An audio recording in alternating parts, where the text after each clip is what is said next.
sovereignty. So this presentation is a mathematical anatomy methodology audit, which I have developed, being a maths educator, for the audit of continental, well, AU policies and any other policy, but we are focusing on AU policies. Well, I have been focusing on AU policies because, Chair, it has come to my attention that if one of our sisters here hadn't encouraged us in some of the comments she made some time ago, we wouldn't even be focusing on unification, because those of us who are Pan-Africanists sometimes take it for granted and think that because we are Pan-Africanists and focus on continental issues, that is what other people do, only to find that we are probably the only organization that is talking about unification every week. So I developed this methodology. I am Christian Kwame Agbodza. I'm director of the Kwame Nkrumah Trust. So this is the model, if you like, is a mathematical model, and I try and do some definitions so that we're all on the same page. So going from left to right, outcome is what will happen tomorrow, next week, next year. It doesn't matter. The key there is a future. So outcome Tn is a future, and then is equal to outcome T, which is, you can call that today or now, plus sigma alpha J. Sigma means add them all up. Is a sign in mathematics for when you add things up. That's a sigma, the one that looks at the E backwards, yeah? And then the alpha, the one that looks at A, is alpha, the Greek alphabet alpha. J stands for anything, any policy. And you can see there are J's also at the end of the X. So the J, so the alpha J means the effectiveness of any taking policy. And then delta is change. And then XJ is the policy itself. So the X stands for policy. The J is any particular policy. So basically, this is saying that Africa will change, according to my model, when we take action in terms of policy change and their effectiveness and affect things today, then we will see a change tomorrow. Yeah. So today, outcome T, if we take all the policies, which is just sigma, is add up all the policies and their effectiveness today, and that is how we change tomorrow. So outcome T, as you can, represents the baseline reality, that is today, what is happening today. And then sigma xj, I'm not reading what is there, represents targeted policy levers like tariffs, payments, infrastructure. And then alpha j is effectiveness of coefficient. Coefficient simply is a number, basically. So it's how effective something is out of between 0 and 1. So for example, 1 means 100%, 0 means 0%, something like that, yeah? So the key metric is the jurisdictional gap, the structural blockage where a level 3 treaty or standard formula is powerless to solve a level 1 ground level crisis due to state sovereignty obstacles. So my model, I am suggesting to us that level 3 is a level of the AU, level 2 is the level of the neo-colonial states, and then the level 1 is us, civil society, businesses, churches, institutions, etc., etc. Yeah, we the people on the ground. So that's level 1. So you can see on the right-hand side the 3 levels. Yeah, and then the description. I've given the description. So level 1 is the constituent, that is us. Level 2, there are current. There's a current context I'm proposing. As you know, the neo-colonial territories are the level 2 practitioners, in the sense that it is their job to implement AU mandates, policies, however you want to frame it. That is their job. But as I have said over and over again, it's something they are not doing. If they do, they are selective, and they are more interested in protecting their regimes. The elites want to protect themselves than pass laws that will affect level 1 constituents. So you can see level 2, the current one, the sovereign state governments, the AU, African Union Commission, the REC are the regional economic communities acting as self-interested owners. And then I'm proposing the reframe practitioner 2, which are the indigenous organic nations. And then in alongside those are the producer cooperatives, trade networks, etc., etc. And then level 1, as I said, are we, the African producers, owners of small and medium size enterprises, cross-border traders between South Africa and Zimbabwe, or South Africa and wherever, Ghana and Rwanda, Ghana and Tanzania and Rwanda. As you know, trade missions do take place. Trade fairs do take place across the continent. And when they happen, you find producers travel to those countries and take part in the trade fair. So it is happening to some extent. So that's level 1. I hope that is clear. And I encourage this model because one of the things I want us to be known for is that we desensitize mathematics, or we encourage people not to be afraid of mathematics, because they use it to scare us. They use it to make us feel that we are inferior, that we don't understand anything, we don't understand these symbols, we are not even capable of understanding them, and it's all just lies. Yeah, they are used as weapons to intimidate us. So one of the things I'm hoping we will do, or our group here will feel confident about, is seeing these symbols and not be intimidated at all. Now, where are we now? What is the baseline reality in terms of the topic? Well, I've listed them there for us. Intra-African trade share is less than 20% of total trade. Intra-African trade volume is about 220 billion 2024.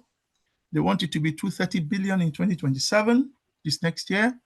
The ACFA ratification speed, in terms of how countries are ratifying it, we've got 50 out of 55 state parties involved. Trading under preferential rules, only 26 states are actually doing that out of the 55. In terms of our population, we are 1.4 billion, as you know, about the same population as China. But interestingly, we have 55 governments. Yeah, I hope they are watching me because I'm saying it so they know. Yeah, 55. If that is not crazy, I don't know what is crazy. Considering that an alternative geographical space with the same number of population, China, has only one government, central government. Then the combined economic size is about over 3 trillion. And then there is the Pan-African payment system, which means that if its target is 5 billion savings, that is, for example, if Nigeria and South Africa trade, if Tyler goes to South Africa, from South Africa and goes to Nigeria, and her gig is not shut down, and she performs, they pay her not in dollars or sterling, they pay her in the Nigerian currency. And then through PSS, she's able to turn that into rand, so that we bypass this foreign paper money, etc. So the idea is that will save us 5 billion. Then the composition of outward trade is currently raw materials, which means that we are continuing to send our raw materials outside. So there's an implementation bottleneck. A 48% gap exists between ratification and active preferential trading. Why 48? Because out of 50, only 26 are. More than 80% of African trade remains isolated from the continent, which meaning that we are not trading amongst ourselves to the level of 80%. Why that is the case, and our leaders are just going about as if, I don't know. And then economies are structurally locked in extractive models, exporting raw material, raw oil, fiber, importing processed goods. Even when they process oil, as Brother Ifo keeps reminding us, they pay foreigners better salary than we pay our own Africans. Then there's a level 2 wilderness, institutional wilderness. In other words, which institutions are responsible for implementing continental markets and value chains items? They are the ACTFA Secretariat. It's not really in place as it should, but yeah, it's supposed to be responsible, and it will coordinate trade and completely. It's supposed to coordinate trade, but it lacks enforcement or policing powers. Our state governments, well, as I said, they selectively domesticate protocols based on regime protectionism. And so a country will look at how they can protect their government rather than how they can increase the happiness and wealth of the African people. Then we have the regional economic communities, and then the payment system, which are overlapping rules, and variable payment adoption restrict cohesion. So it hasn't been adopted as it should. This slide talks about the XJ that I talked about. Those are the levers. Yeah, there are 7 of them that the AU has proposed. They are number 1. So X1 is number 1. So X is the policy. X1 is policy 1. Tariff reduction. Policy 2, that's X2. Guided trade. X3, the PAPSS system. Then policy 4 is the PIDA project. PIDA, I believe, is the program for the industrial development of Africa. We looked at this, if you remember, we looked at AIDA some weeks ago, remember, the development program. Then there is X5, policy 5, which is the RVC development. RVC stands for the regional value chain. So the idea is that the regional economic communities will be developing value chains in their regions, which they are not. There is more to be done. Then the policy 6 is the key protocols, which are the ACTFA protocols. Brother Pigeon, as you know, has worked on some of these, so he can say more about that when it comes to discussion. Then we've got X7, which is the industrial clusters. So these source framework are where you can find these policies.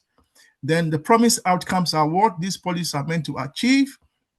I won't go through all of them.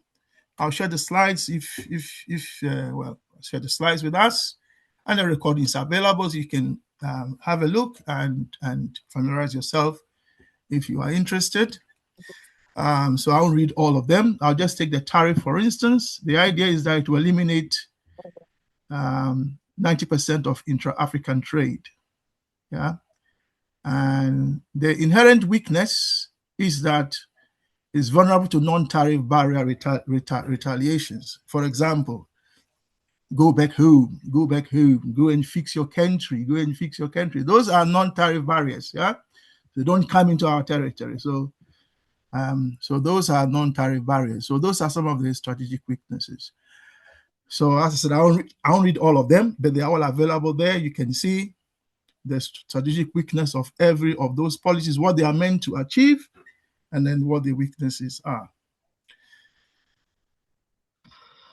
Then let's now go to slide 5. I always do 7 slides because 7 slides is just the right number for a maximum half an hour presentation. When we teach, we normally use 15 slides, but that's for 1 hour. So I kind of worked out if I do 7, that should fall within half an hour at most. So here are the level 2 vacuum. Level 2, remember, are the practitioner level, yeah? That is the neocolonial government. Here are some case studies, yeah? And the structural mismatch is that there is a severe systemic disconnect between the vast aspirational level 3 strategic mandate and the complete lack of operational jurisdiction at level 1. And why? Because the AU lacks supranational policing authority. Integration is therefore left to the 55 sovereign state regimes that are naturally wary of any protocols that threaten their centralized domestic control.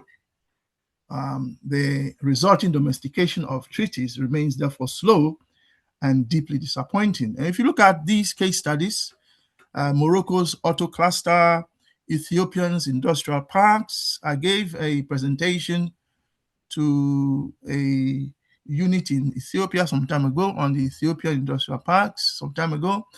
If you look at the DRC cobalt extraction and then the PAPSS adoption failure, you can see the real situation on the ground. Yeah.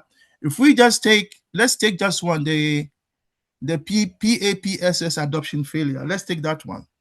It was launched to bypass non-African currencies, yeah, like the dollar and the pound sterling, the euro. But commercial banks continue through routing trade through extra-continental correspondent systems, leaving a $5 billion savings unrealized. So that is the problem. That's the situation on the ground as it is now. If we take another one, Ethiopian industrial parks. So Ethiopia has successfully set up textile manufacturing hubs. It was linked with the American initiative, but you remember America wasn't happy with Ethiopia, so that got scaled back. The problem is that it has not been integrated with the other African regional blocks, so it's kind of isolated. So those are just the two, but all those are the situation on the ground today. So my audit, the Scholastic Trap, celebrating ratification of our implementation. The idea here is that, like scholars, the AU produces these scholarly documents, and they are trapped in these documents. The documents are not being ratified at the ground level, and we, civil society, are more interested in criticizing the AU for doing nothing than recognizing that they have documents that we can use for all kinds of reasons. So if you look at the Scholastic Trap, there is the administrative stagnation. There are procedural admissions. I'm reading the headings there. There's signature symbolism, and the sovereignty preservation. That's a trap, yeah? And if you look at all the policy variables that I mentioned, all 7 of them, those are suggested coefficients. So for example, tariff reduction has only a 20% effectiveness. Yeah. Policy 2, the guided trade pilot, 30%. 0.3 is like 30%. Yeah. And so on and so forth. Yeah. So the unified protocols, number 6. I mean, if you look at that, you can see that's just like 10%, 10%. In terms of our topic today, which is X5, look at value chain development.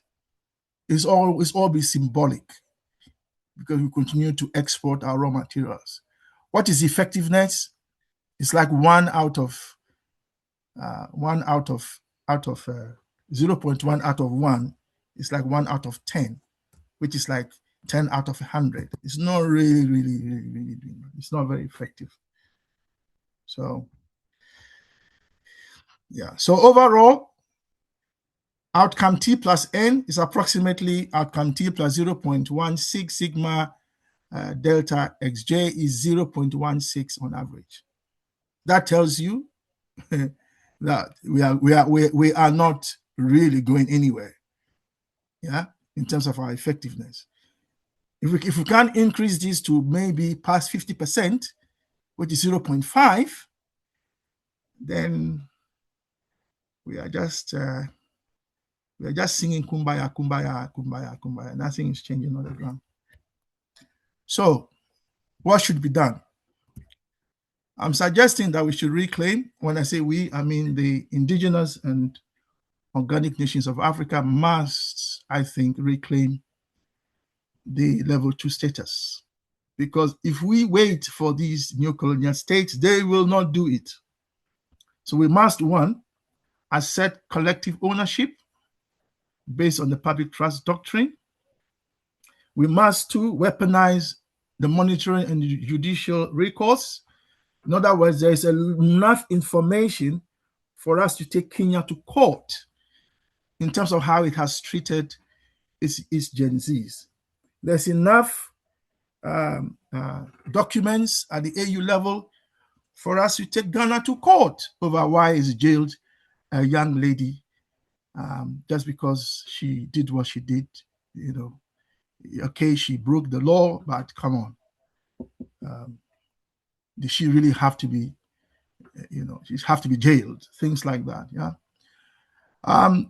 Then there is empower indigenous producers as fiduciaries. Now, what is missing is an African commercial court that will look at cases brought on the continent. We don't have that yet. So one of the things we have to do, brothers and sisters, is to campaign for the setting up of an African commercial court. So these are the current, on the right, you can see the current fragmented state of things. And then if they are transformed, that is what it should look like on the brown level. Yeah. So for instance, the AU organs will serve as direct instruments of indigenous nations. Continental law overrides state law, which is the African Commercial Court enforces. The payment system will be mandatory. Countries will not choose. Yeah. It will be mandated. So local currencies will dominate trade. Continental infrastructure. We should set up a continental infrastructure fund. We have an African Development Bank. Why not? So that they will fund regional projects continentally.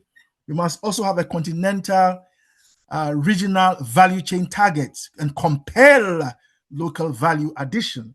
So it's not left to old men and some old women and all kinds of people who can, I don't know, to decide for our future, as our future. When they will be gone. Some of them will be gone in the next 5 to 10 years. You know. Then there is also data should be weaponized as legal evidence in continental courts, and then states function as trustees of our collective economic will rather than lording it over us, violating our rights as citizens, sponsoring people to attack us and kill us in some of their territories, claiming we are undocumented migrants. So they fund organizations to target us, etc., etc., etc. So this is the way forward. We need to reclaim the level 3. That means that we, KNT, must begin to look afresh at what it is we are doing.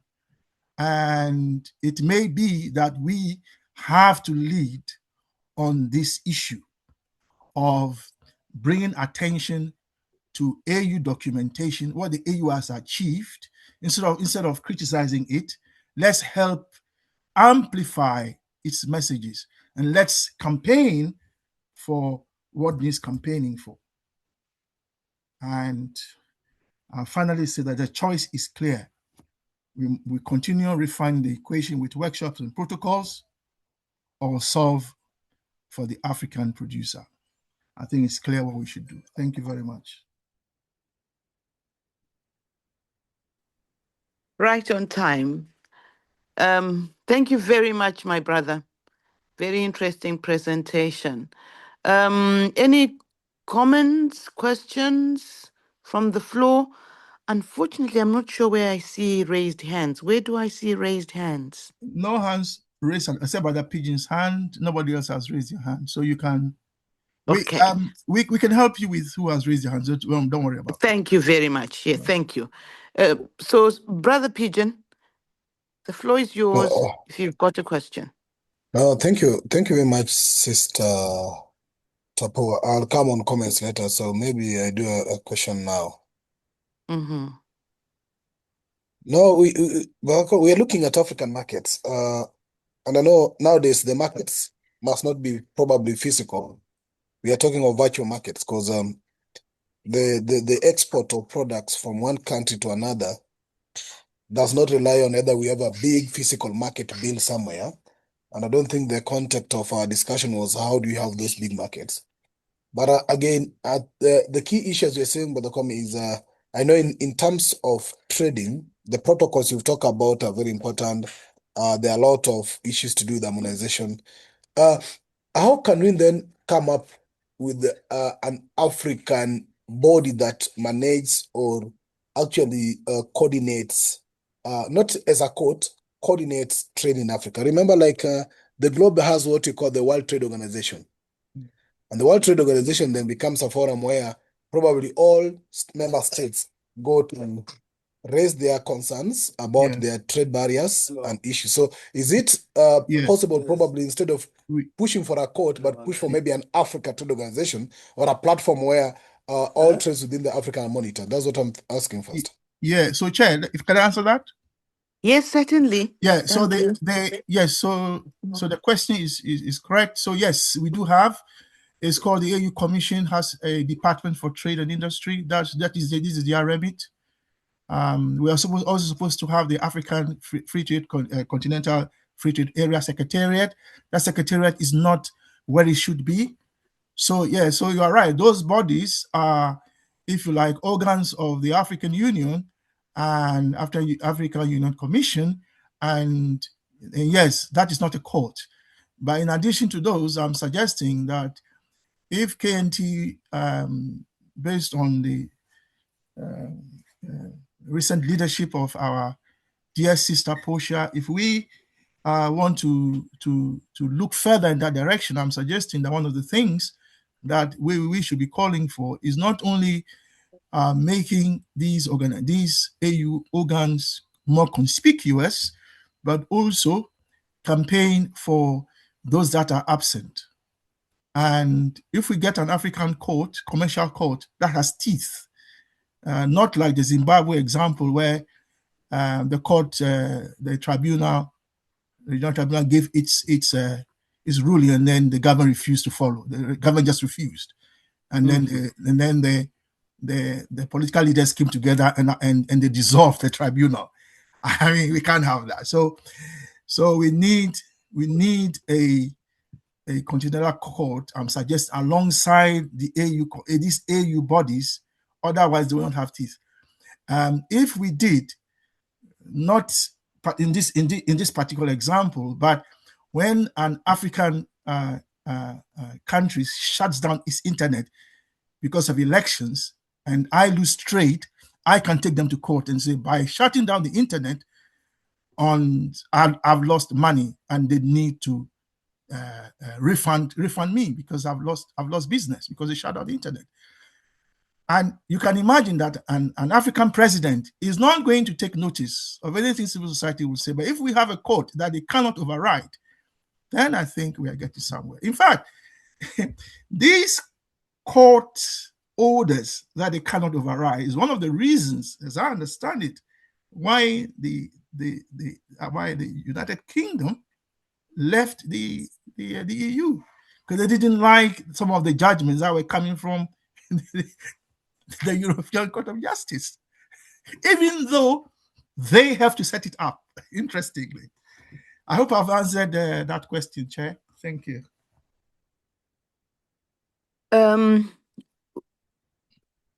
Brother Pigeon, are you answered? Yeah, I'm answered. So there's my second part of the question. Yes, go ahead. Now, this conversation, this session was to look at both markets and the value chains. I think Brother Kwame has focused more on the market and the rules for the market and the trading. There's an element of value chain, and having sat in some of the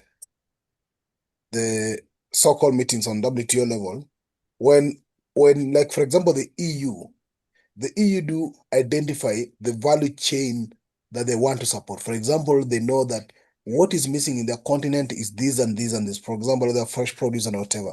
Then they specify, like now there's an agreement. And the problem we are having, Chair, just to comment a bit, this neo-colonial states makes agreements with the external bodies. For example, EU has an agreement with Kenya on export called EPA. But then EU has an agenda, what they call the EU Green Deal. And you realize that then they subject the markets or the products from Kenya or Africa to comply with the EU Green Deals. Now, that sometimes is very expensive. So is the continent also willing to identify, especially, I know through AFTCA, and the problem with the Africa-African Trade Agreement is that the danger will be that we'll be having a free agreement whereby we are not actually the owners of the products that are moving freely on the continent, but rather the multinational companies from the West that are based in Africa will be the one enjoying that free movement of our goods, you see? So how do we then ensure that we actually also control that the value chains and the produce that will be going through AFTCA are products that are actually either owned in somehow by Africans? Because we know we have external companies in the continent who run big farms and produce big, but actually what the continent gets is only a labor. The entire produce and the profit goes to them as they are settled in Africa. Yeah. So Chair. Yes. So my understanding is that what Brother Pigeon has described is a consequence of the current level 2 state of affairs, where we have neo-colonial states that pick and choose policies that they like. So there is no continental law that mandates what our brother has just described. And that is why we are suggesting that if this is what we want to do, we need to look at how we can campaign for continental level. Some of these mandates are already there. But for example, the African Continental Free Trade Area document, it is there. It just hasn't been implemented. And if it had been implemented, then South Africa would have been called to order, because what it's doing is against the African Continental Free Trade Area. But you can't say a country is not obeying the law when that law doesn't exist on its books, you see. So Brother Pigeon is right. So we need to have these laws passed at the continental level, and then all governments are bound by it. The problem is that they don't want to sign these documents. They don't want to put these documents into law for 55 different reasons. So that is a challenge.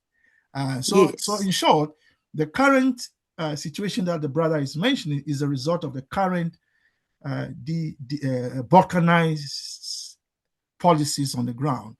Should we have a continental policy, it would take care of that.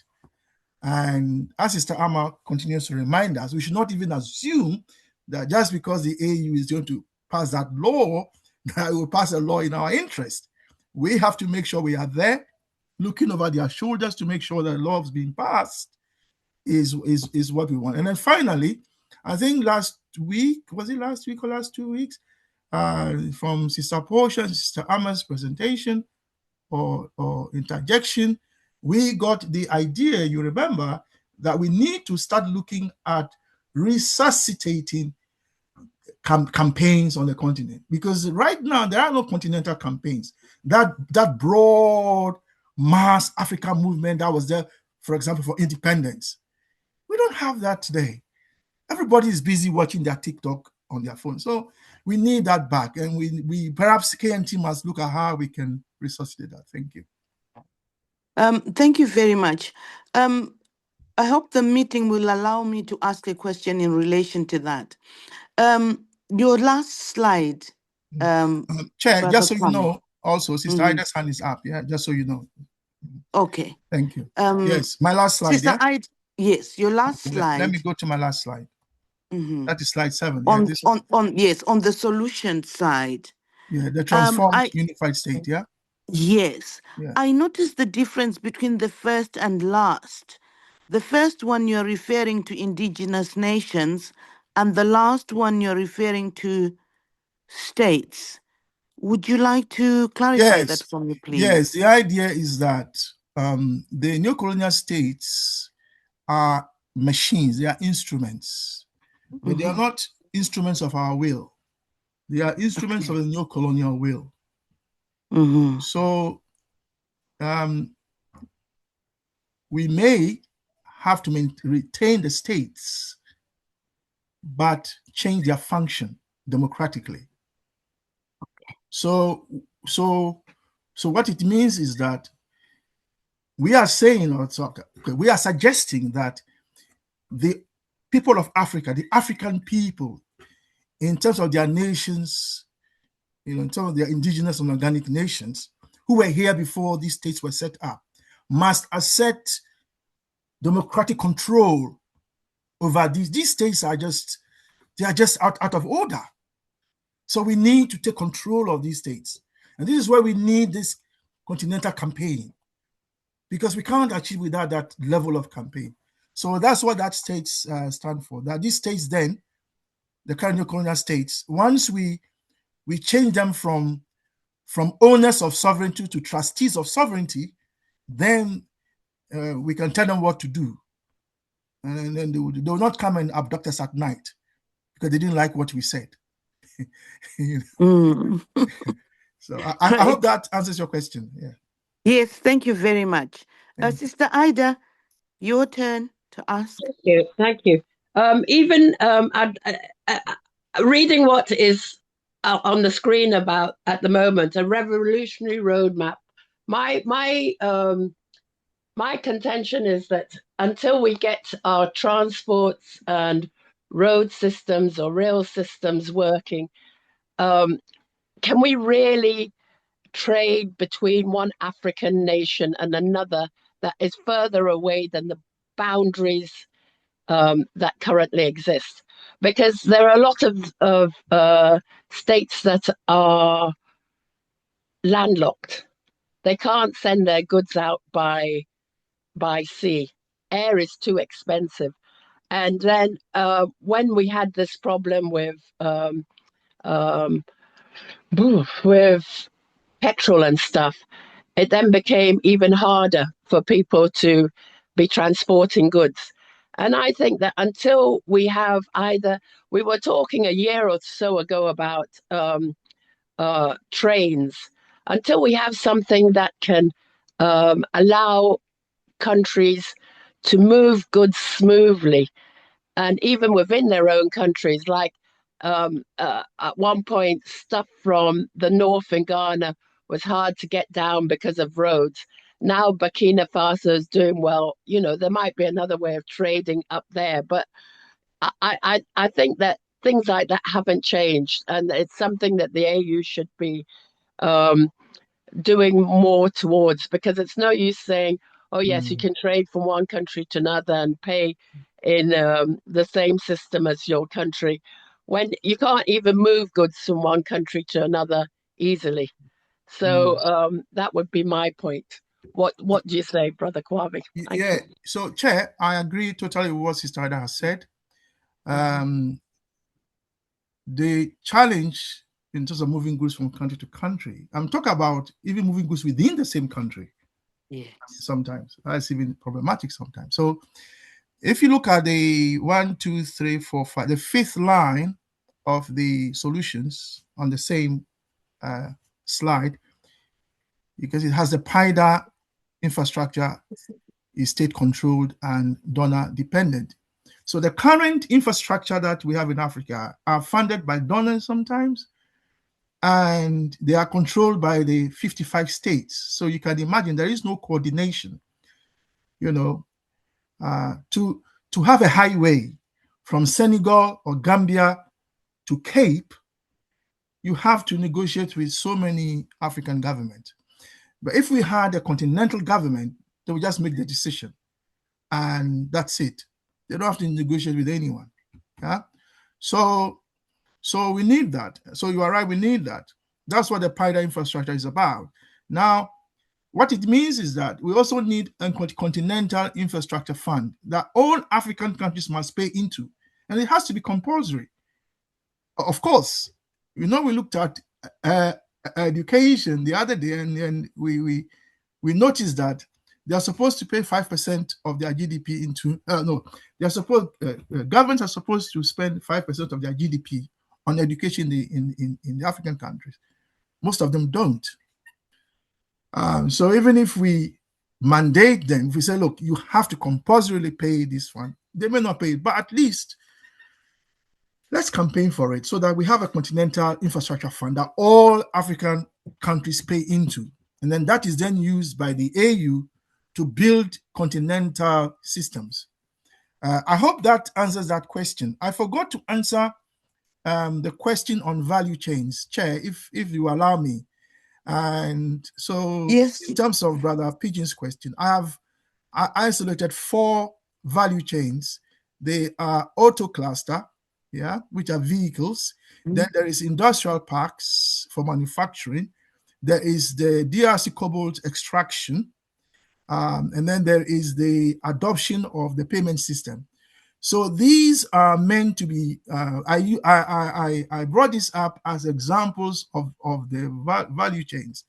So I heard Brother Pigeon when he says, it looks like you haven't focused on value chains. Actually, I have in this slide, because I've taken 4. Obviously, because of time, I can't do too many. But you can see that even with these 4, there is a problem. There are problems there. Yeah, there are problems. So I suppose when we can look at the extended value chains, and I agree with Brother Pigeon that there's more to be done there, But currently, the key value chain that is holding us back are the export of our raw materials, and I think we need to stop those exports and set up continental factories or continental industries on the continent. Thank you, Chair. I think I'll stop there. Thank you very much, Brother Kwame. Just so you know, Chair, there are 2 hands up, Sister Ida and Brother Coco. Okay. I think since Ida has spoken, could we have Brother Coco, please? Brother Coco, your turn.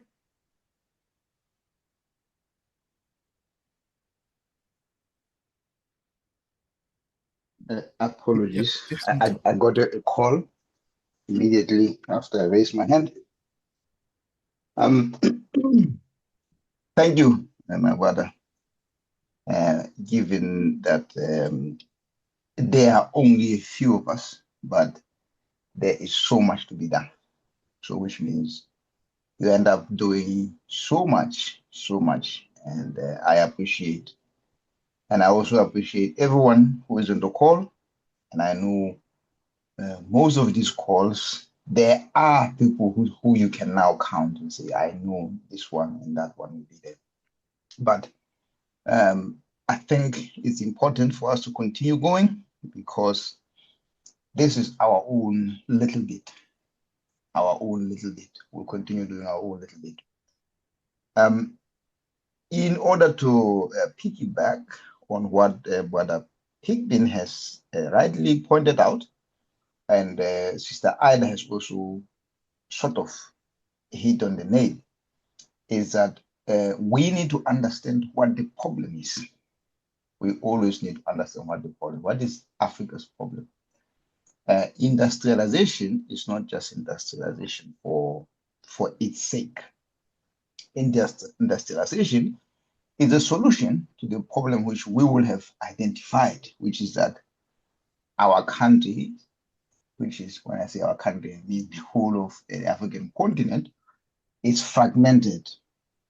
And it cannot just be united politically, it also has to happen through industrialization. It has to happen economically, it has to happen culturally. So there are a lot of problems that we face. But again, there is a problem of poverty. Our resources are not benefiting the African people.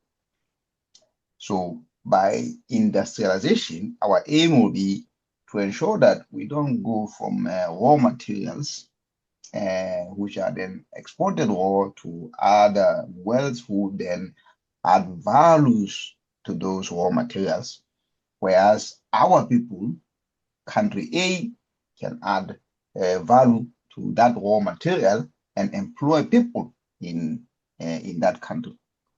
So this is what we should be aiming towards: beneficiation, moving Africa from being the primary producer or just producer of raw materials, while the world uses Africa's raw materials to develop itself. So industrialization in this case is a critical development tool for the African people to eradicate poverty or reduce abject poverty, which we see, and ensure that all the African people get a slice of the pie. So the problem that we see with AFCTA is that it's just the same thing which is happening in the West being transplanted as it is into Africa.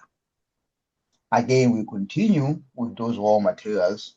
Most of those companies will continue to export them as they are, because our infrastructure is such that it's aimed towards export. And that is what we have to deal with first of all. For now, our brother in Nigeria, Dangote, has done something fabulous. Nigeria's oil is being processed in Nigeria to produce some of those products which we use on the continent. And we will be looking for similar initiatives in Angola, in Algeria, in Equatorial Guinea, and again in Uganda, which is one of those which will be producing oil soon. So these are some of the key initiatives which we think will start opening Africa. There is a conservative economist in the US, someone who I don't follow as much. The minute I start listening or watching him, I feel I need to look away. Is my brother Sowell. I think he's called Sowell, his last name. What he was talking about was that Africa did not develop because Africa's rivers, the river system, was not developed enough. Africa's river system was not navigatable as, say, what happened in America, where they used the Mississippi to open most of that country. So we have to think and we have to use our own resources, use our own people, and again, move away from so much reliance on the West and the West consultants. Talk to the people, talk to our own people, and see what it is that needs to happen for the African people to benefit. We need to move away from a system that benefits only a few and benefit the whole continent. And so doing, connect everyone. Why are we still flying out of Africa to come back into Africa? Why do people still go to London to go back to Accra, or to go back to Dakar, to go to France, to go to Dakar? No, we have to find a policy that allows all of this to happen seamlessly across the whole continent. And the other important thing which we cannot talk about industrialization without mentioning is the single currency across the whole continent. It's impossible to unite Africa if we don't have one single currency. We continue to enrich the country that issues currency for the whole world, the country that holds the reserve asset, the reserve currency of the world. Why do we have to continue using the US dollar to trade within Africa? Why? is something which we also have to make sure is included in our industrialization policy.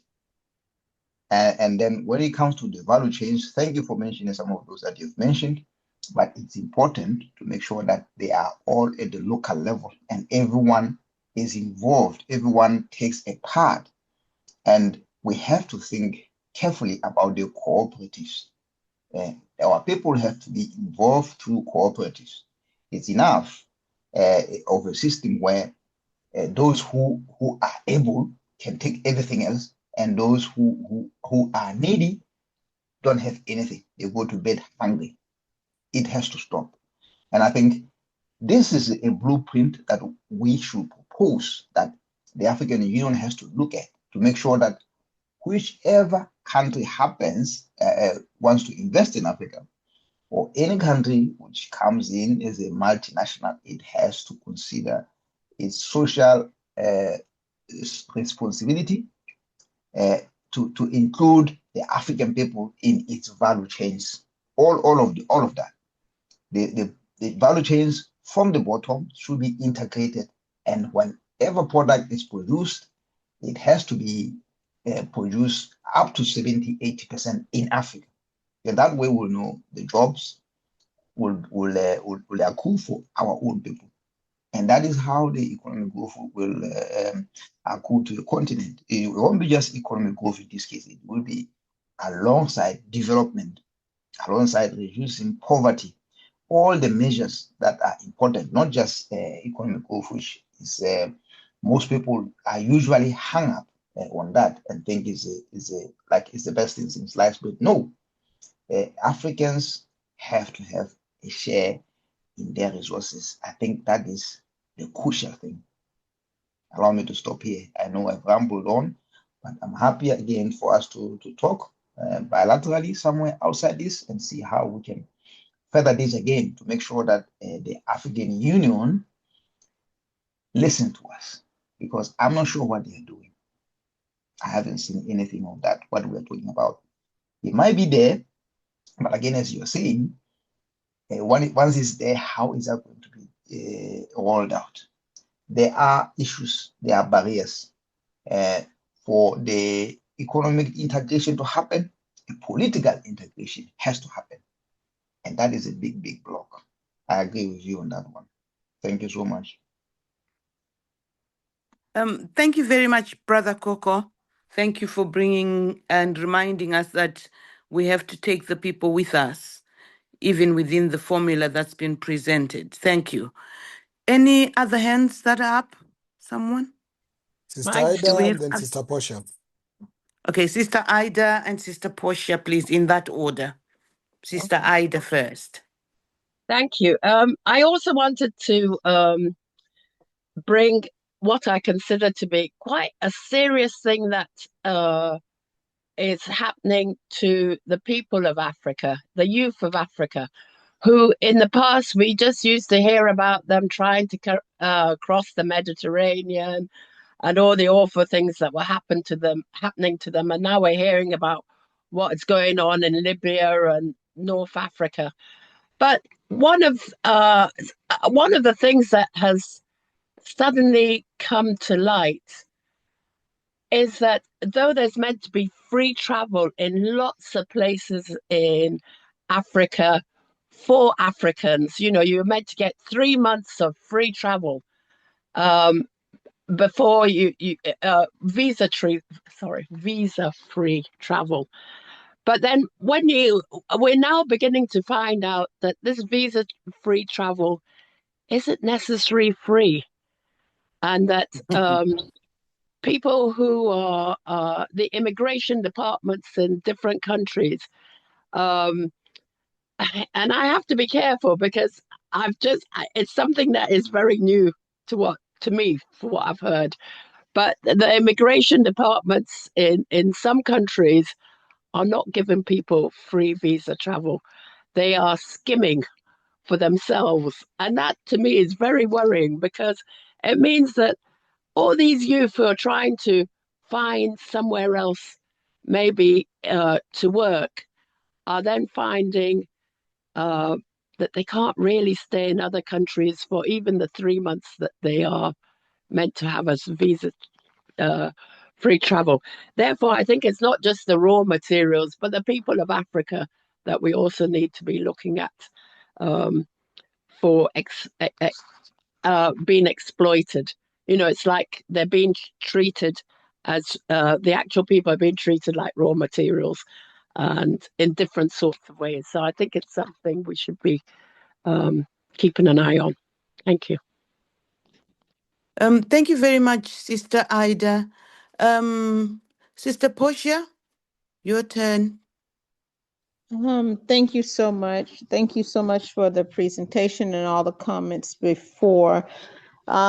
It's interesting, Sister Ida has brought up about what's happening in Libya, because tomorrow in another session, I will be presenting on this very topic, and I will look into Libya before Gaddafi was assassinated and Libya after Gaddafi was assassinated, in context of the rise of enslavement of persons and slavery, and using Libya as an example.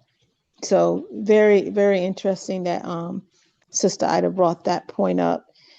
And I want to also say it was interesting because I had, one of the points I wanted to speak was about, and we are all arguably aware of here, remembering that there was an attempt to have a gold dinar, Pan-African gold dinar, which was suggested by a former statesman,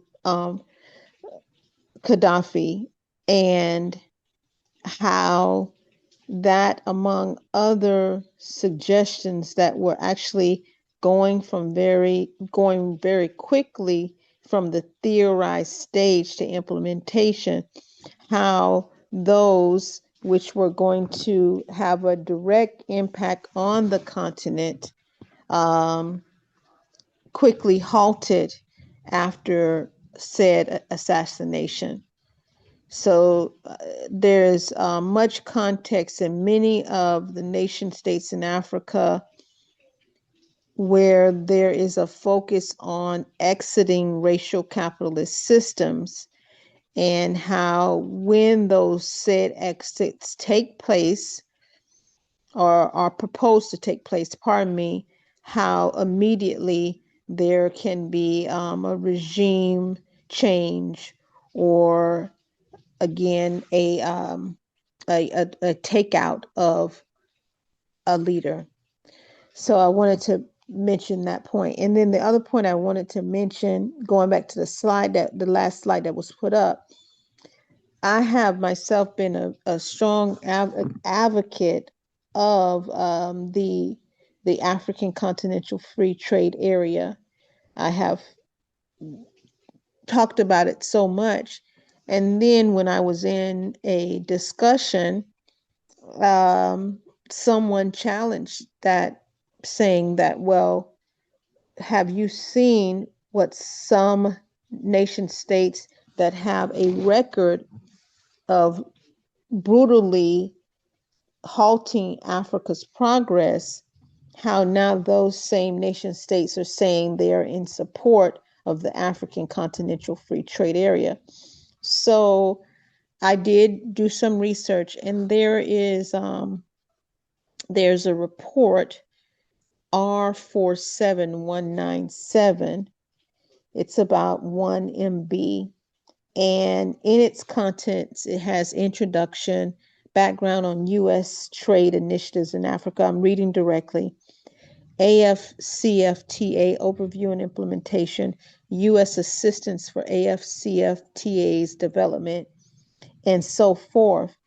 And particularly haunting, in my opinion, is one of the sections where, after it talks about, giving a breakdown of the AF the African continental free trade area.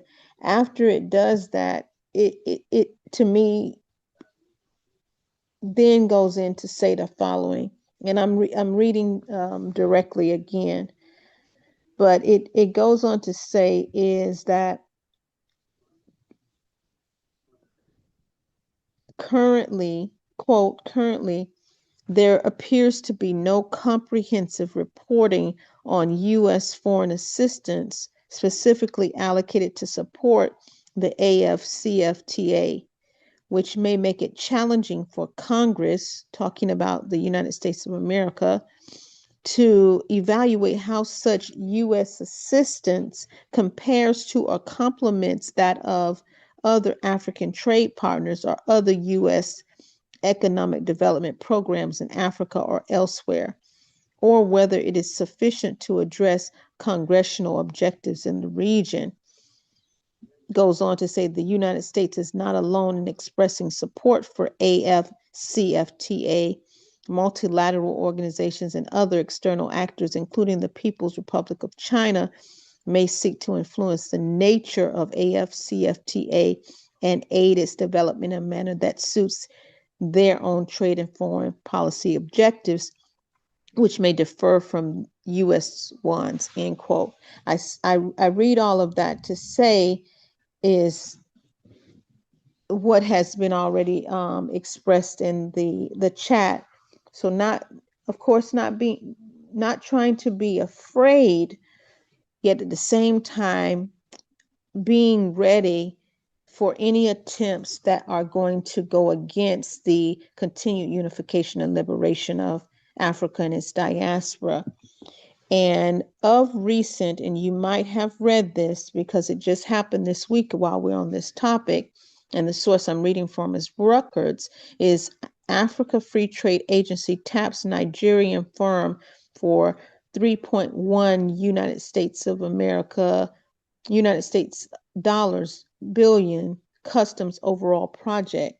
The African Continental, I'm still reading, Free Trade Area Secretary has signed a 20-year 3.1 billion concession agreement with Nigeria's Bergman Security Consultants and Supplies Limited to roll out a continent-wide customs system to boost inter-African trade and curb revenue leakages across 50 member states.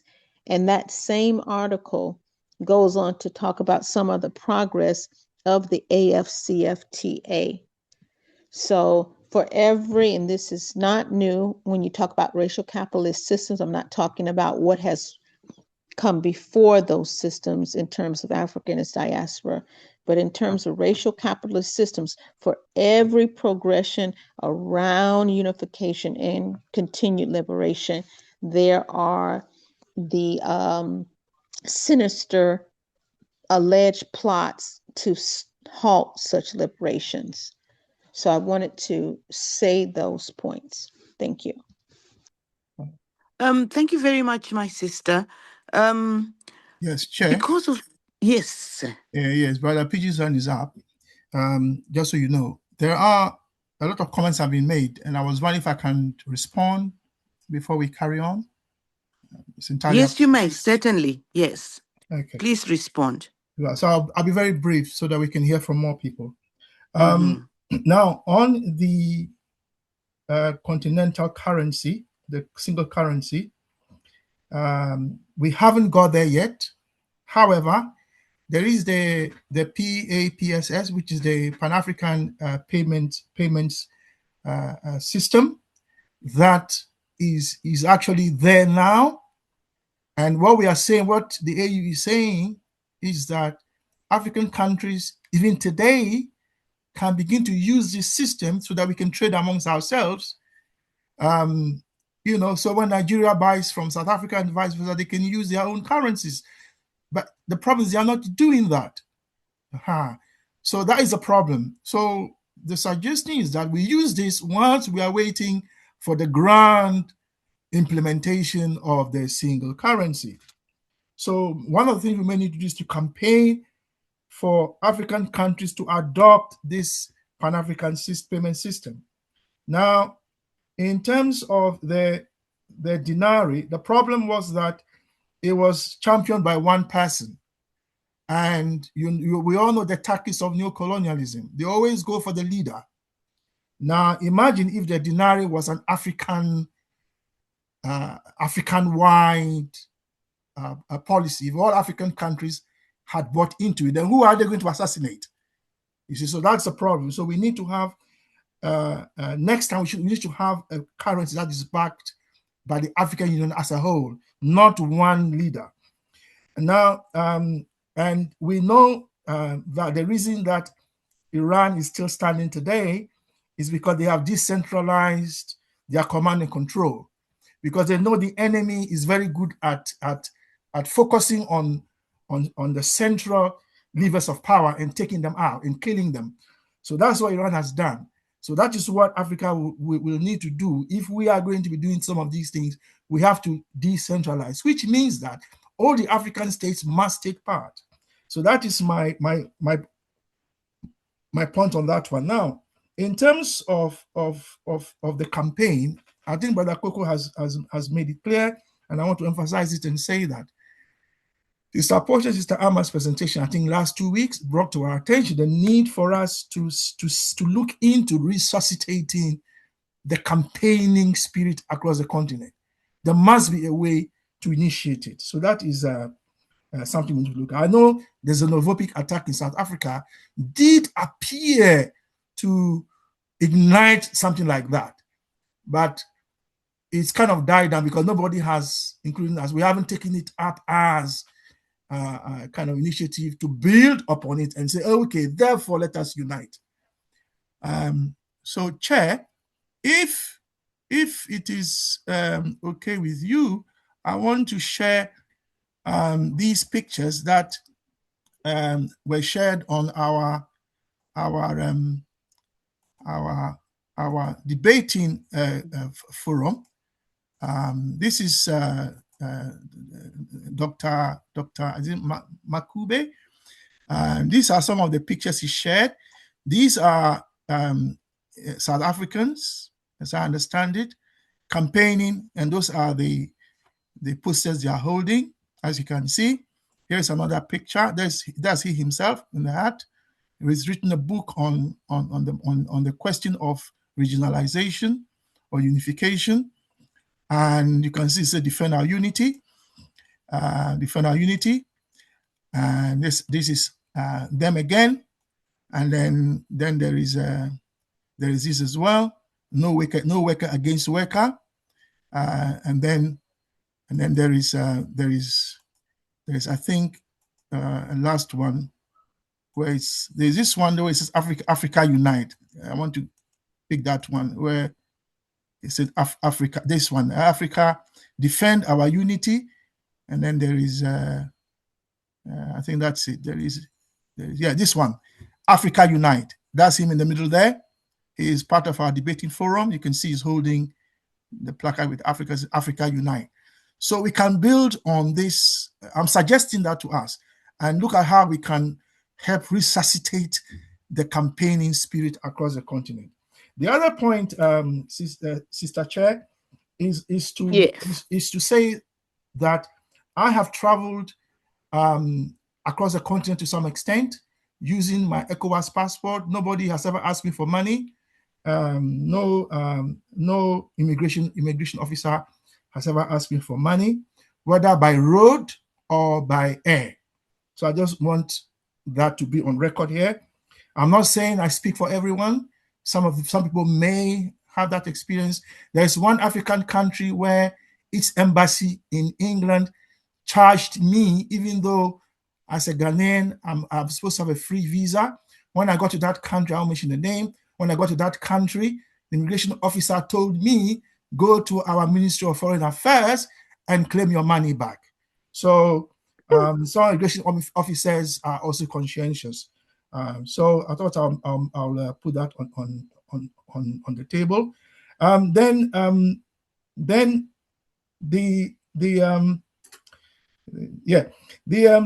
the final thing I want to say is that yes, I agree with everyone. The secret of life is to have no fear, Nkrumah told us. We are not afraid, but if I'm in certain countries, I'll be very afraid when I say certain things. So when I go to certain African countries, I don't talk. I just shut my mouth, stay in my hotel until I come back to England. I know nobody will come and attack me in England. Yeah, that I'm certain of. But if I'm in certain African countries, I know I may not be safe. So I know what to say, where, and when. One of our brothers from England went to Ghana and he was shot dead.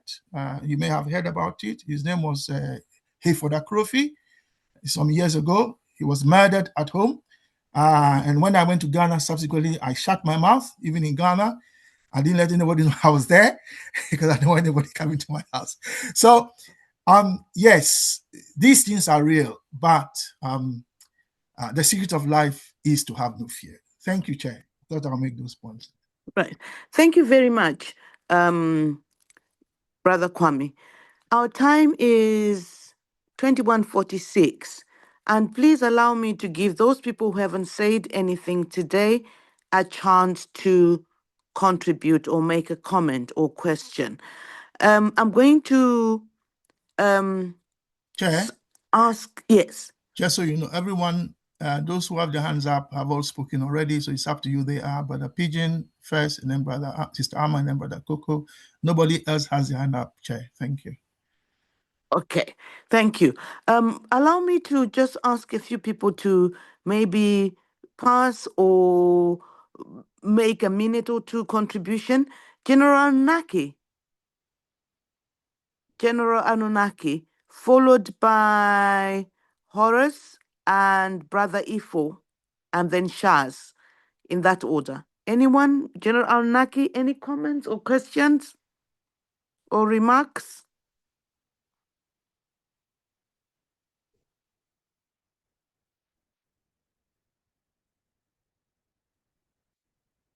General Anunnaki, would you like to unmute, please? Okay, if not, I'll go on to Horace.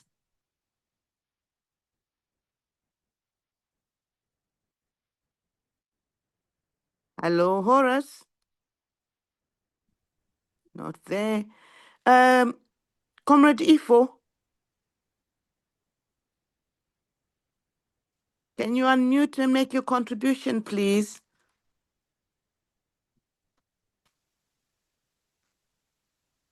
Oh,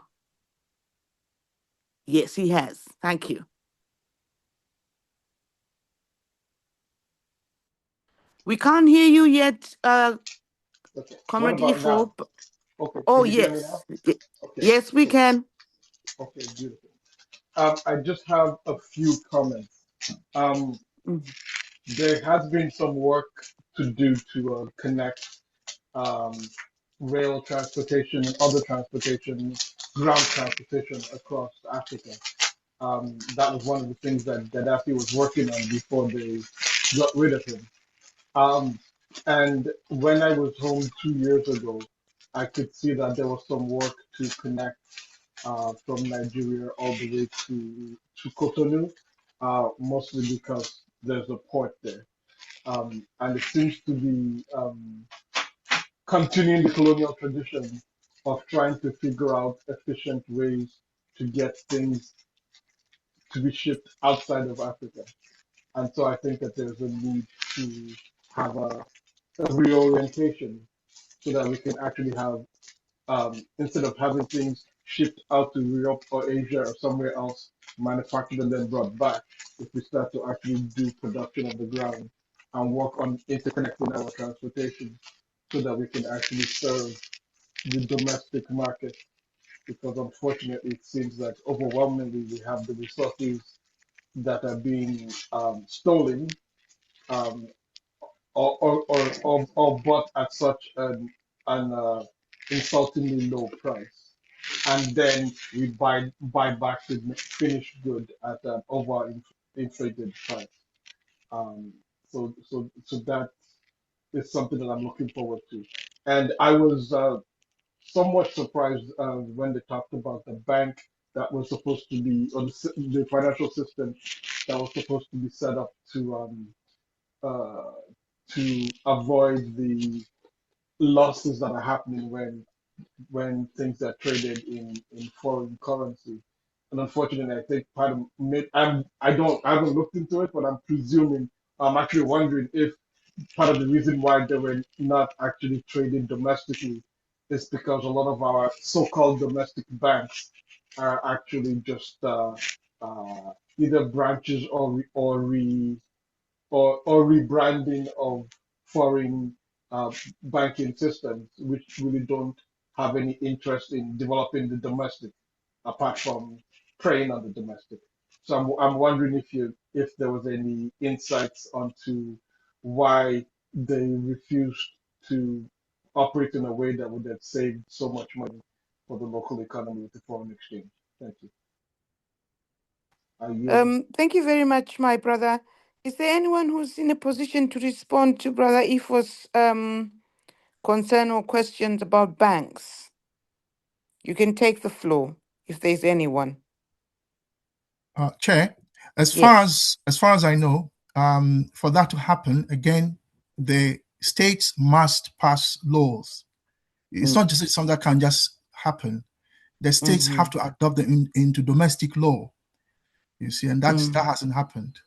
The take-up has been low. It's not. The payment system is just one of many. One of many. Even the African continental free trade area. I mean, look at. So it's across the board. It's not just the payment system. It's every. But I think Brother Ifo is an IT expert, so he can look more into that for us. Thank you. Okay. All right. Thank you very much. Brother Shaza, is it Brother Shaza? And then after that, Yeah, maybe it's Sister Shaza. Oh, Sister Shaza. Sister Shaza, your turn. After Sister Shaza, we could go to Brother Pigbin. Sister Shaza, unmute and have you say. Yeah, greetings. I don't really have much to add other than I just think it's important that in this line of work, you just have to keep your wits about you. So I agree with what Brother Kwame said earlier. So yeah, that's me. Thank you very much. Brother Pigeon.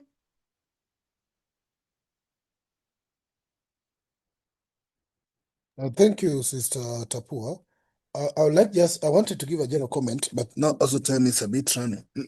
What I want to say is that, there's a lot we need to work on in terms of our economy and markets.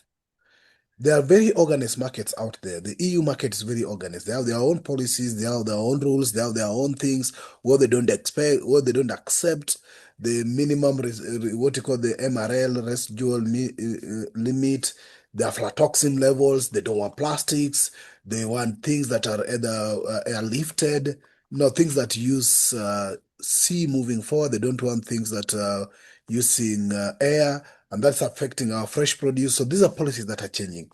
They want other what you call good regulatory practices. So the entire continent is forced to comply just to access the EU market. The entire continent is forced to just comply to access the American market. We take times and sometimes negotiations goes years just to negotiate for a market. We're negotiating for a market, example, the market of EU with Kenya, just to sell our meat out there. We know they love meat, but they have their condition, the halal certification and the rest of the things. So the entire continent, instead of building an inward market, we are competing to comply with the external market. And we are making sure that the quality of produce, the best quality of produce in terms of our value chain are exported. And the remnant remains for the people to consume. So we value the value of money that comes in than the quality of life that you get out of it. It's very surprising. Sometimes most of neighboring countries have roadblocks. They don't accept their goods. Sometimes back, I think the chickens from Tanzania or Kenya were burnt out in the other border just because of conflict in the border. The good thing is that, of course, within Kenya and Tanzania and Uganda, Uganda is the greatest trading partner for Kenya. So we want to see African countries become greatest traders rather than you see that EU is the greatest trading partner for Kenya. And yes, there's Uganda and Tanzania. There's a few things that are fixing us. But the biggest thing is how do we depoliticize economics and trade? Because then political policies and leadership then change the trade. Today we have an open trading system between Kenya and Tanzania. Tomorrow the next president will come in and cuts off that. Is it possible that the REX start opening up market as REX in a joint format? For example, ECOWAS have a protocol to ratify goods from EAC so that we don't go individual country, but we have a framework of EAC and ECOWAS in initial stages so that we can trade with all trading blocks. So these are a few things because now in the global space, in the WTO, Africa is now starting to adapt what we call an African position. Because I've realized that if they go to WTO with Kenyan position, it's not that strong. So they are moving as an African bloc. So they are moving to WTO meetings with African position. I know there are African standards, what you call the ARSO, the African Regional Standard Organization. So that if we can standardize our products, that a product from Ghana doesn't need standardization in Kenya again, then that will open for us the market. So there's a lot of things that we need to do in terms of our markets.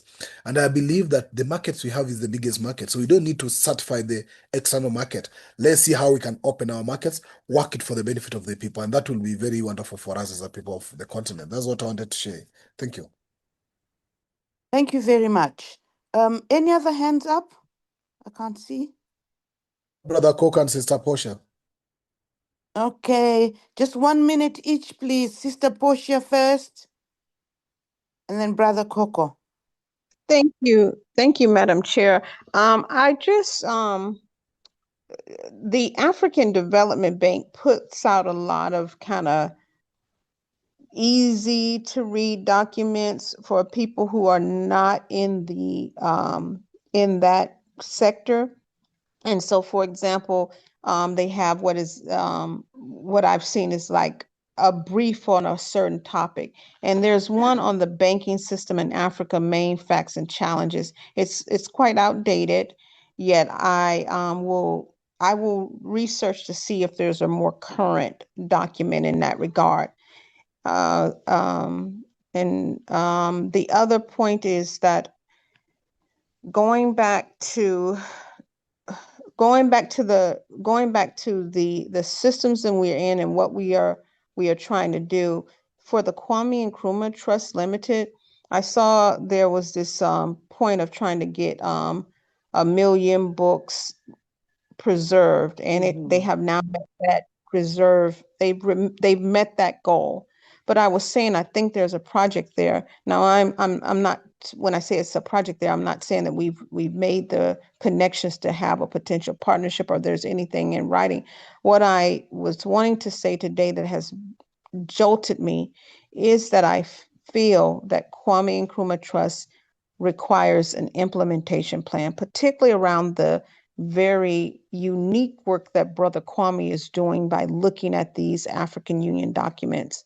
I want to say I think he could be a rarity, not that others haven't, but in terms of our work. And so how do we have an implementation with all of this information gathering that we're doing that we can then start out to have alliances to implement accordingly? And of course, that becomes not publicize our implementation in terms of the ins and outs. I think it is necessary. Thank you. Thank you very much. Sorry, had I asked someone else to come in? No? You had. Yes, Brother Coco, I think. Okay. Yes, Brother Coco, sorry. That's all right. Don't worry. I don't have a lot of time. I would like to have a lot more, but I understand.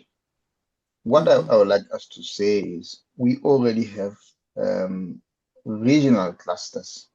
Next time, if we present this, we need to look at those regional clusters. What are we doing in each region that can be made sure or customized to benefit the whole region, not just one country? For instance, there is a copper belt between Zambia and DRC. What they are going to do is to move that to Lobito to transport it to the United States and Europe. We need to look at how that can be used in Africa, not just be exported again. So for us to look at those regional clusters, we need to move to a position where we realize that we need a continental-wide policy. And then the regional economic blocks play a part in implementing that.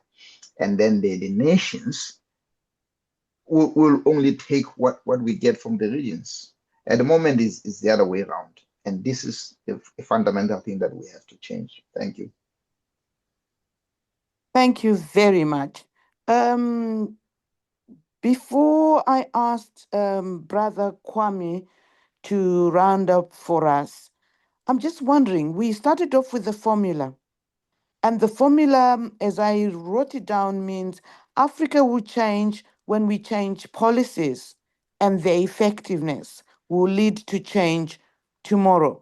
But we've then added a campaign, something to connect to the ordinary people, because the policies and the effectiveness is high up there. Is there a way of including the people within whatever that formula is, so that we realize that the people and campaigning are the backbone and the protection of us effecting these policies? I'll leave it there for now. I'll ask Brother Kwame to round up for us before announcements. Chair, thank you very much for your very able and gallant and very very, shall I say, lovely. Thank you. Chair. Mm. It goes to show that Brother Pidgeon and I don't have to always chair, the others can also step in. Yes, to summarize then, Chair, I would like to thank you and thank everyone for being part of this discussion. As always, we may seem to be only a few, but our videos are shared on YouTube, and we know from the analytics that Brother Pigeon will say more about later that many more people are hearing and watching these. And as we move to other instruments like shorter TikTok or the kind of shorter versions of 1 minute to 2 minutes and so on, that we can even share them wider. These Saturday sessions, you remember, we started properly last year, and we continued, but this idea that we begin to look at campaigning and looking at AU documents, etc., etc. You remember, I started with AIDA, which is the African Industrial Development Action Plan, and that is where it started. And then, coincidentally, Sister Portia, then also you recall, was very, in fact, very, very encouraging, and got us to apply for the AU ECOSOC, which we are in the process of waiting for a response. But I think, Chair, that everything is coming together, and I take on board what Sister Portia has said. In fact, Brother Pigeon and I were having a discussion this morning along the same lines. So I would suggest that we have a separate meeting, all of us, those who are interested in attending, on a chosen Wednesday, where we have a policy discussion and see how we take these things all forward. What shall we do? Brother Pigeon has, I think, put together a concept note that he will later share. We also have, as you know, working groups, which are already on our website. And members here have opted for the different working groups. So we can, in that meeting, Brother Pigeon, I'm suggesting you coordinate that for us so that we can come together, have that discussion, look at the working groups, decide on who are going to be directors and so on and so forth, and so on. We share the work and so on. And in terms of sharing the work, Brother Coco, I think, mentioned this. As you know, he leads, or I think he leads it, Farmers of Thought. We don't have a lot of farmers in Africa, unfortunately. A lot of us are not involved in farming.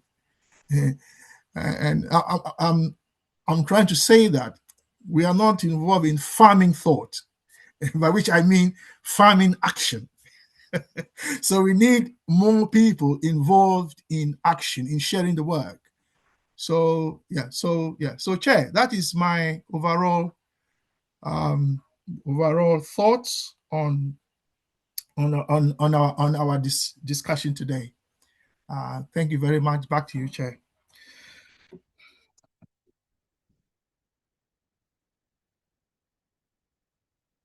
Oh, thank you, Chair. I hope it means I should come in. Yeah, I think Chair has muted. So okay. Yeah. We are 5 minutes past our time. We don't go that much. Yes. Permit me to thank you, Chair, and for this chairship. And thank you very much for our sisters and brothers who actually participated today. It's very important that we are starting to see the gap. And as per your words, Chair, that how do we connect the boardrooms to the ground? And we are realizing that that is the strategic weakness that we might have to capitalize on. So as Brother Kwame has said, yes, there is a lot of the reviews of the policy, there's policy stagnation. So there's a lot of frameworks and legal existing papers and policies that, if we refer to our conscience, we would say are facing inertia. But then we need to ensure how do we push, because the new colonial administrative structures will not just comply. We need to push. And the unification, liberation, and development of Africa is not only the interest of the neo-colonial states, it's the interest and the ultimate interest of all of us, the Pan-Africans. So it's not the state doing it for state. It should be for us. So how do we take our role, whether we will be in the echo circle will not be there. So we are actually converting our Saturday session towards a policy and research analysis. So on topics that we'll be having need to carry a lot of policy issues. You need to look at the research project that you're working on Saturdays, link it to the AU, do some systematical dissecting like Brother Kwame do every time, and then try to ensure that we come up with the weaknesses, the gap, and we identify what opportunity can we take from there so that we can lead this. So we are not actually here just to either bastardize and criticize AU. We are here to identify the missing links so that we can come in and see how we can get mobilized resources around that and ensure this is implemented. So we have developed a robust framework in terms of contacts so far. We have the contacts of many parliaments in the continent. We are looking for the contacts as well. We have the contact of the Pan-African Parliament. We are actually having contacts of most of head of states in the continent. We are having contacts of the all AU institutions. It's high time that we start pushing this. So those who are interested, we'll talk with Brother Kwame and organize the best day, probably one of the Wednesdays. Those who will be interested either this Wednesday or the next Wednesday, we will communicate. Let's have a session where we look at how we organize ourselves into this. As Brother Coker has identified, we have also identified it. We need now to give more opportunity to members who have been consistent in these classes to see how we carry forward the load. To the sister area concern as well, we are actually rejuvenizing or revitalizing KNT as a already registered organization that is an umbrella for all of us to see how we can then have this program running. So the Saturday program, Monday program, the Wednesday, Thursday program. So all these are structural changes we're trying to make, not that we are running away from our initial objective, but to be more effective and more focused. So we are we'll try to maybe make some nominations later based on our discussions so that we can move this forward. Having said that, our recordings are now on our YouTube channel, including the last week recordings. I'll actually be adding the recordings from Monday, this Thursday, and maybe the coming this Saturday as well recording. But the last week's recording are on our YouTube channel. I've organized myself enough, so I think we are almost ready to starting activating the TikTok account. So we'll do the short videos on TikTok, starting with the philosophical books so far. And maybe we'll be having also guests being invited a bit for short TikToks videos. Sometimes we give you an opportunity to share your thinking, even if it's at 2 minutes or 5 minutes on this topic we've shared today, and you upload it there so that we start getting to where a few people are. These are structures we're putting in place as well. So thank you very much, comrades. Let's continue doing this, but as we continue, let's identify an opportunity that we can capitalize on and see how we can drive resources to ensure that we push the implementation. The implementation of any policy is of great interest to us. We are not only criticizing and reviewing, we are pushing for the proper implementation because that's what will help all of us. Having said that, I don't have much to say, so let's meet this Monday for Pan-African Reading Club. Thursday, we continue the consciousness study group. Then on Saturday, we go to the topic on integrated transport and the energy system. This is also answering to the point that has been raised today, that we cannot trade if we can't travel. So we are looking at how do we have integrated transport system. And I think Brother Kwame, sometimes back came up with a project on the continental rail grid something. So I think these are a few things we need to start looking at.